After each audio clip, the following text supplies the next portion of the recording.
আসসালামু আলাইকুম, সবাই ভালো আছেন? এই যে দেখুন, বুট আমি লবণ দিয়ে সিদ্ধ করে রেখেছি।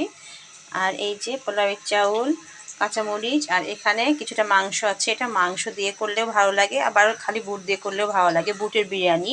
আর এটা এখানে পোলাওয়ের চাউল।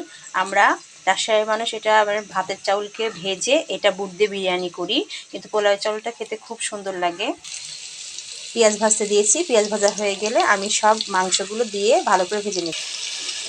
এই যে আমি মাংসগুলো দিয়ে ভালো করে এটাকে কষিয়ে নিয়ে এর ভিতরে চাউল আর বুটগুলো দিয়ে তারপরে কষাবো। এই যে আমার মশলায় তেল ছেড়ে দিয়েছে। এবার বুট আর চাল মরিচগুলো একসাথে দিয়ে ভালো করে কষিয়ে আমি ফুটানো পানি দিয়ে দিব। এই যে সুন্দরভাবে ভাজা ভাজার মতো হয়ে গেছে। এবার আমি একটু স্বাদ মতো চিনি দিয়ে দিব। এবার ফুটানো পানি দিয়ে এটাকে হতে দেব। পানি দিয়ে দিয়েছি, এখানে আমি 1 চামচ ঘি দিয়ে দেব, খেতে তাহলে আরও ভালো লাগবে। এই যে আমার হয়ে গেছে বুট দিয়ে মাংসের বিরিয়ানি, খেতে অনেক সুন্দর লাগে। সবাই অবশ্যই খেয়ে দেখবেন। আল্লাহ হাফেজ।